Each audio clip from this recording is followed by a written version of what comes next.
Hi friends, welcome to Manhita creative thoughts. ఈరోజు ఈ వీడియోలో మనం ఇంట్లోనే గుల్లగా మైసూర్ పాక్ ఏ విధంగా ప్రిపేర్ చేసుకోవాలో చూద్దాము. తప్పకుండా ఒకసారి రెసిపీని అయితే ట్రై చేయండి. బట్ ఈ రెసిపీకి కొన్ని చిన్న చిన్న టిప్స్ ఉంటాయి, అవి ఫాలో అవుతూ చేస్తే చాలా సింపుల్గా మైసూర్ పాక్ చేసేయచ్చు. చూస్తున్నారు కదా, చాలా గుల్లగా చాలా టేస్టీగా ఉందండి స్వీట్ అయితే. ఇప్పుడు దీనికి ముందుగా ఒక కప్పు శనగపిండి తీసుకున్నాను. దాన్ని ఒకసారి జల్లెడ వేసుకుని గిన్నెలోకి తీసుకున్నానండి. దీనిలోకి కొద్దిగా సాల్టు, కొద్దిగా సోడా ఉప్పు,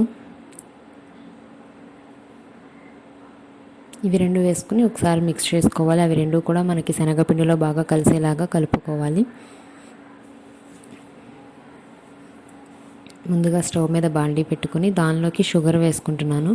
1 కప్పు శనగపిండికి 1.5 కప్పు వరకు షుగర్ పడుతుంది. కొంచెం స్వీట్ తక్కువగా తినే వాళ్ళైతే తగ్గించైనా వేసుకోవచ్చు. దీనిలో 1/2 కప్పు వాటర్ వేస్తున్నానండి. జస్ట్ ఆ షుగర్ అలా కొంచెం మునిగే వరకు వాటర్ వేస్తే సరిపోతుంది, షుగర్ తడిచేంతలాగా. ఇప్పుడు దీన్ని పాకం లైట్గా సన్నగా తీగ పాకం వచ్చేలాగా కలుపుకుంటూ మిక్స్ చేసుకుంటూ పాకం వచ్చేదాకా పెట్టుకోవాలి. ఇంకొక స్టవ్ మీద వచ్చేసి ఇది ఆయిల్ హీట్ చేసుకోవాలండి.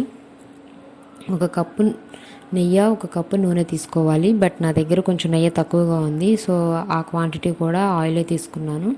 2 ఈక్వల్గా తీసుకుంటే టేస్ట్ బాగుంటుంది. అండ్ అలాగే ఈ పాకంలోకి కొద్దిగా ఇలాచీ పౌడర్ వేసుకున్నాను. మనం ముందుగా మిక్స్ చేసి పెట్టుకున్న శనగపిండిని వేసుకుంటూ మిక్స్ చేసుకోవాలి. గడ్డలేమీ లేకుండా మిక్స్ చేసుకోవాలండి. ఇది చేసేటప్పుడు చాలా జాగ్రత్తగా ఉండాలి. జస్ట్ ఒక 2 సెకండ్స్లోనే పాకం మారిపోయి మనకు మైసూర్ పాక్ వచ్చే స్టేజ్ దాటిపోయే ఛాన్సెస్ ఉంటాయి. లేదా ముందుగా ఆపేస్తే కనుక అది హల్వా టైప్లో ఉండిపోయేలాగా ఉంటుంది. సో చాలా కేర్ఫుల్గా చేయాలి ఇది. ఇంకొక స్టవ్ మీద అయితే మనకి ఆయిల్ అండ్ నెయ్యి హీట్ అవుతుంది. మనం శనగపిండి మిక్స్ చేసుకుంటూ ఉండగా అది పచ్చివాసన పోయి మంచి ఫ్లేవర్ వస్తుంది అనమాట శనగపిండి. అప్పుడు మనం కాగపెట్టుకున్న ఆయిల్ని కొద్దిగా యాడ్ చేసుకుంటూ మిక్స్ చేసుకుంటూ ఉండాలి. ఆయిల్ కాగుతూనే ఉండాలండి స్టవ్ మీద.